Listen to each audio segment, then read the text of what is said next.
नमस्कार मेरे सारे प्यारे और आदरणीय एटोमियंस को।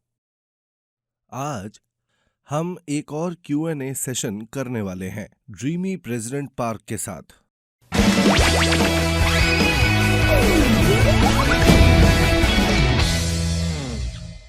आपने एक बार कहा था, अलग स्ट्रोक्स अलग लोगों के लिए, सेंटर तक जाने के लिए या सेल्स स्टाइल। आपने कहा था कि हर एक स्टाइल को सम्मान देना चाहिए। जब बिजनेस को बढ़ाने की बात आए तब ऐसा करना कुछ अनदेखे मुश्किलों को पैदा कर देता है। जब टीम वर्क बनाने की कोशिश करते हैं तब फील्ड में अलग अलग स्टाइल्स के बावजूद हम सबको एक साथ होना होगा, सेंटर में, और एक ही लक्ष्य की तरफ काम करना है जुनून के साथ। इस मुश्किल को मैं कैसे हल कर सकता हूं? ये था पहला सवाल। मुझे पूरी तरह से पता है कि आप किन परिस्थितियों से गुजरते हैं जब आप अपनी मुश्किलों का सामना करते हैं और एक साथ काम करने की कोशिश करते हैं। अगर आप इसके बारे में ढंग से सोचें, हमारी कोई भी ऐसे इवेंट्स नहीं हैं जो बहुत आसान हो। सिर्फ तभी जब दो अलग तरह के फोर्सेस एक साथ काम करते हैं, एक तरह की एडेड वैल्यू पैदा हो सकती है। इससे मेरा मतलब कुछ इस तरह का है। एटमी में हमेशा एब्सोल्यूट क्वालिटी को माना जाता है और एब्सोल्यूट प्राइस को। ज्यादातर डिस्ट्रीब्यूटर्स क्वालिटी गुड्स बेचते हैं पर ऊंचे दामों पर, और कम क्वालिटी की चीजें कम दामों पर। ऐसा ही होता है। आप सोचेंगे कि इस तरह की स्ट्रैटेजी दरअसल आसान होगी, लेकिन उन लोगों का काम दरअसल काफी मुश्किल होता है। क्यों?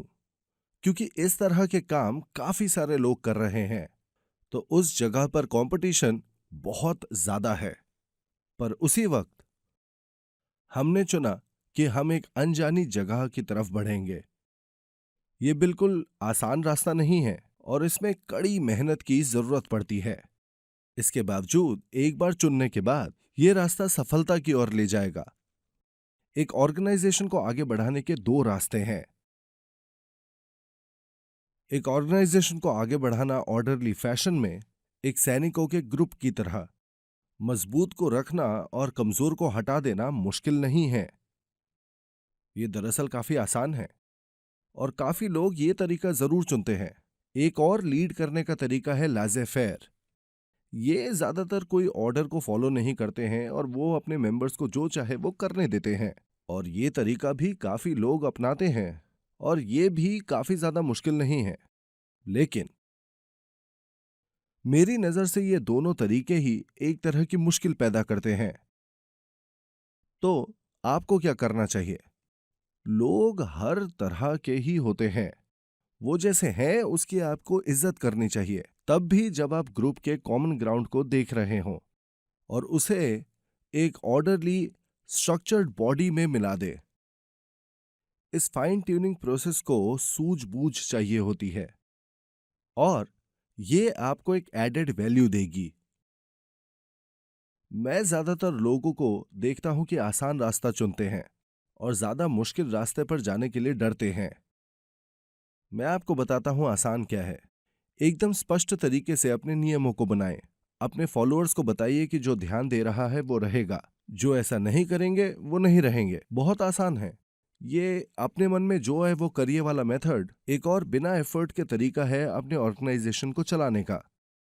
हमें एकजुट होना होगा और एक साथ जुड़ना होगा और अपने लक्ष्यों को, हर एक इंसान की यूनिकनेस को पहचान कर उसकी इज्जत करनी होगी हमें। ये वो तरीका है जो हमें फॉलो करना है। जब कंपाउंडिंग की बात आती है और हमारे मतभेदों को जोड़ने की बात आए, सबसे बढ़िया जोड़ने वाला तरीका है जिसे हम कहते हैं प्यार। दूसरे शब्दों में भाईचारा और प्यार। हर एक इंसान के अलग हालात के बारे में सोचकर और उन लोगों को कुछ राहत देकर कोशिश कीजिए उन्हें प्रोत्साहित करने की, उन्हें गाइड कीजिए। और सफलता की तरफ सही रास्ते पर उनको लीड कीजिए। यही सच्चे लीडर्स करते हैं। मैं आप सबके साथ शेयर करूंगा एक ट्रू लीडर कैसा होता है। एक सच्चे लीडर को कुछ मुश्किल करने में मजा आना चाहिए। जहां तक मेरी सोच है, मैं अपने एम्प्लॉयज को कहता हूं कि वो कंपनी के रूल्स को फॉलो करें, पर मैं उन्हें रूल्स को ना मानने की सलाह भी देता हूं ताकि वो मेंबर्स के रिक्वेस्ट को पूरा कर सके। मैं ये दोनों ही बात कहता हूं। कंपनी के नियमों का पालन करना बहुत आसान नहीं है जब आप हर एक मेंबर की अलग अलग हालातों को समझने की कोशिश कर रहे हो। ये किसी भी तरह से कोई आसान काम नहीं है। मैं कह रहा हूं और ट्रेन कर रहा हूं हमारे एम्प्लॉयज को ज्यादा केयरिंग होने के लिए और हर एक मेंबर के हालातों की तरफ संवेदनशील होने के लिए, अब पहले से भी ज्यादा। मैं एम्प्लॉयज को कहता हूं कि वो प्यार दिखाएं मेंबर्स की तरफ। दोस्तों, प्लीज इस पर सोचिएगा, इस आइडिया पर कि जब दो अलग अलग चीजें एक साथ होती हैं, हम कुछ ऐसा ढूंढ सकते हैं जो बहुत ही महत्वपूर्ण हो और जिसकी ग्रेट वैल्यू हो।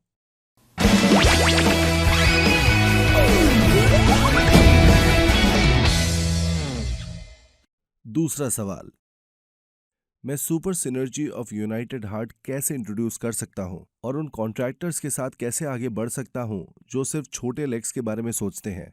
ऐसे कई लोग हैं जो सोचते रहते हैं छोटे और बड़े लेग्स के बारे में। मैं ये सोचता हूं, क्या आपके बिगर लेग में स्टार मास्टर्स और रॉयल मास्टर्स हैं? अगर ऐसा है तो सच में ये एक बहुत बड़ी लेग है। अगर आप इंपीरियल मास्टर बनने की राह पर हैं, जो रॉयल मास्टर और क्राउन मास्टर बनने के बाद आता है, आपके पास बहुत सारे रॉयल मास्टर्स होने चाहिए और स्टार मास्टर्स आपके दोनों लेग्स में। जिनके पास कोई भी मास्टरशिप होल्डर्स नहीं है, अपने बड़े लेग्स में भी उन लोगों को अपने बड़े या छोटे लेग्स के बारे में सोचने की जरूरत नहीं है। उनकी बहुत कम सोच है एटमी बिजनेस की तरफ और उन्हें इस तरह से व्यवहार करना बंद करना चाहिए। मेरे लिए एक एक छोटा लेग है और दूसरा उससे भी छोटा लेग है। वो दोनों ही छोटे लेग्स हैं। आपको इस बारे में इस तरह से सोचना चाहिए। दोनों के बारे में सोचिए अपने छोटे लेग्स के रूप में और अपना स्पॉन्सरिंग का काम करते रहिए पूरे वक्त। एक बात है जो आपको अपने दिमाग में रखनी चाहिए, आपको कोई आइडिया नहीं है कि कब आपका स्मॉलर लेग कब आपका बिगर लेग बन जाए। इस बिजनेस में आपको कोई अंदाजा नहीं है कि आप किसके साथ और कब जैकपॉट हिट करें। निष्कर्ष ये है कि आपको अपने दोनों लेग्स के बारे में सोचना चाहिए। काफी सारे सफल रॉयल लीडर्स के बीच में ऐसे बहुत सारे केस हुए हैं जहां छोटे लेग बड़े लेग्स को पिछाड़ चुके हैं और इसीलिए कहानी पूरी बदल गई काफी बार। हाँ, मैं समझ सकता हूं ज्यादा ध्यान देना छोटे लेग की तरफ, क्योंकि कॉम्पनसेशन उस हिसाब से कैलकुलेट की जाती है। ये बिल्कुल सामान्य है। फिर भी आपको दोनों की तरफ ध्यान देना चाहिए। प्लीज इस अहम बात को दिमाग में रखिएगा। ये मैं आपको इस वजह से बता रहा हूं कि क्यों आपको अपने बड़े लेग्स की तरफ भी ध्यान देना चाहिए।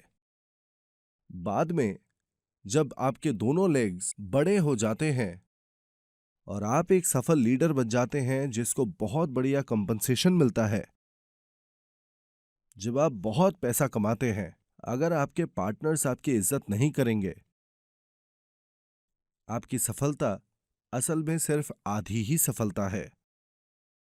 इसीलिए बहुत सारा पैसा कमाने के साथ आपको एक पूरी तरह से सम्मानीय लीडर बनना चाहिए।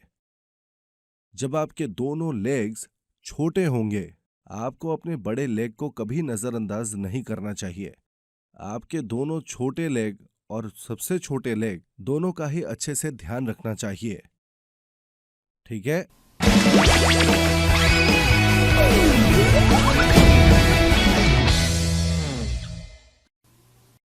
अगला सवाल, मैं ये काफी बार सुनता हूं। मैं आपको एक लाइन बनाकर दूंगा। मैं आपके लिए एक लाइन का ख्याल रखूंगा। एक बाइनरी बिजनेस को करने का सही तरीका क्या है और किस तरह से अपने ऑर्गेनाइजेशन को चला सकते हैं? वाह, क्या बढ़िया सवाल है ये। मुझे लगता है इसके बारे में सही तरह से समझाने के लिए मुझे चॉक बोर्ड पर ड्रॉ करना पड़ेगा। अपने बिजनेस को एक्सपैंड करने का बढ़िया तरीका। मेरा मानना है कि ऐसा कोई भी तरीका नहीं है जो सबसे सटीक तरीका हो। मैं आपको बताता हूं जिस चीज के बारे में सबसे ज्यादा बात हुई है। ये कुछ ऐसा है। मैंने सुना है कि एक चीज है जिसे कहते हैं स्पॉन्सर लाइन। स्पॉन्सर लाइन को ओरिजिनल लाइन भी कहा जाता है, जिसका ख्याल पूरी तरह से स्पॉन्सर रखेगा। इसीलिए आपको सिर्फ ये करना है कि आप बी लाइन का ख्याल रखें और बाकियों का अपने आप ध्यान रखा जाएगा। ये इंसान यहां दूसरों को भी यही बात कहता है। आपको सिर्फ एक लाइन का ध्यान रखना है, बाकी सब ऑटोमेटिक है। इस केस में ये इंसान इस लाइन का ध्यान रखेगा इस तरह से, और ये इंसान यहाँ इस ओरिजिनल लाइन का ध्यान रखेगा इस तरह से। ये लाइन यहाँ एक और ओरिजिनल लाइन बन जाती है इस इंसान से, और ये इंसान यहाँ अपनी ओरिजिनल लाइन का ध्यान रखेगा और एक और जने को कहता है कि अपने सिर्फ ओरिजिनल लाइन का ध्यान रखे। पहली नजर में ये दरअसल बहुत बढ़िया आइडिया दिखता है। ये इंसान यहाँ इस तरह से आगे बढ़ता है और ये इंसान इस तरह से आगे बढ़ता है, और ये इंसान आगे बढ़ता जाता है, बढ़ता जाता है, और ये इंसान सफल हो जाता है, ये इंसान सफल हो जाता है, ये इंसान सफल हो जाता है, ये भी सफल हो जाता है, और ये भी सफल हो जाता है, और ये इंसान निकल जाता है इस तरफ अपनी ओरिजिनल लाइन के साथ, और वो सिर्फ अपनी ओरिजिनल लाइन का ध्यान रखेगा। लोग सोचते हैं कि इस तरह से काम चलता है। लोग सोचते हैं कि ये दरअसल एक लाइन की मार्केटिंग है, जो कि बाइनरी मार्केटिंग करने से काफी आसान लगता है। ये एक बहुत ही लुभावना तरीका हो सकता है। ये इतना लुभावना लगता है कि काफी लोग इस जाल में फंस जाते हैं। इस वजह से मैं इसे डिटेल में समझाऊंगा। क्या मुश्किलें आ सकती हैं इसको इस तरह से करके। कोरिया की नेटवर्क मार्केट हिस्ट्री में ये कुछ होने वाली मुश्किलें हैं जो इस तरह का काम पैदा कर सकता है। मान लीजिए कि पर्सन ए को कहा गया कि एक लाइन का ध्यान रखा जाएगा और उसे सिर्फ अपनी लाइन का ध्यान रखना है। पर्सन ए की लाइन बहुत आसानी से नीचे गई इस तरह, क्योंकि उसे सिर्फ एक लाइन के बारे में सोचना था। उसका ऑर्गेनाइजेशन बड़ा हो गया और बहुत ही बढ़िया तरीके से उसका विस्तार हो गया। चलिए एक और स्पॉन्सर के नजरिए से इसे देखते हैं। यहां इसके पास एक बी लाइन होनी चाहिए थी। यहां जरूर उसकी बी लाइन इस तरह बनी होगी। जब स्पॉन्सर की लाइन यहां पर अच्छा काम कर रही है, क्या वो ज्यादा लोग जोड़ेगा इस लाइन पर, या वो ज्यादा लोगों को जोड़ेगा वहां अपनी बी लाइन पर? यह बात साफ है कि बी लाइन पर ज्यादा लोगों को जोड़ने पर उसके लिए ज्यादा लाभ होगा। अगर ऐसा होता है, वो इंसान जो इस लाइन का यहां ध्यान रख रहा था, ये मानकर कि ये लाइन बड़ी है और अब स्पॉन्सर की लाइन को अचानक एक अनदेखे मुश्किल का सामना करना पड़ रहा है, उस इंसान के लिए ये लाइन बन जाती है बिगर लेग और ओरिजिनल लाइन छोटी लाइन बन जाती है। उसे कहा गया था कि स्पॉन्सर्स लाइन ओरिजिनल लाइन है और बड़ी लेग है, और उसे दूसरे लाइन पर फोकस करना है। पर अब उसे इस तरह की मुश्किल हो रही है। आखिर में जो दूसरा स्पॉन्सर था और पर्सन ए लड़ने लग जाते हैं, जिससे ये पूरी चीज ध्वस्त हो जाएगी कुछ बहुत मुश्किल हालातों में। ठीक है, मैं इस लाइन के साथ जुड़ा रहूंगा। अगर तुमने अपनी बात नहीं रखी, मैं तुम्हें बर्बाद कर दूंगा। वो दुश्मन बन जाते हैं और हालात और बिगड़ जाते हैं, जिससे कि मुश्किलें बहुत ज्यादा बढ़ जाती हैं। ये दोनों एक दूसरे को नुकसान पहुंचाने लगते हैं। दरअसल ये हालात हुए जब इस इंसान की लाइन अच्छी बन गई, इस इंसान की लाइन बड़ी हो गई, पर उसे कहा गया था कि ओरिजिनल लाइन गारंटीड होगी। फिर भी इस तरह की मुश्किल से बचा नहीं जा सका। एक और मुश्किल जो हो सकती है इन हालातों में ये कि ओरिजिनल लाइन बड़ी हो जाती है पर आपकी लाइन नहीं, क्योंकि आपकी लाइन बड़ी नहीं होती, आप कोई पैसे नहीं बना रहे, जिससे और ज्यादा मुश्किलें पैदा होती हैं। एक और सबक, शुरू करने के लिए ये कोई अक्लमंद तरीका नहीं है। इस बढ़िया से संतुलित ग्रुप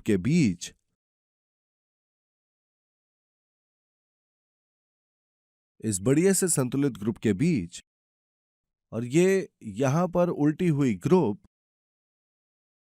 अगर इन दोनों ग्रुप का सेल्स एक बराबर हो, क्या ग्रुप ए या ग्रुप बी ज्यादा कॉम्पनसेशन लाएंगे अपने मेंबर्स के लिए?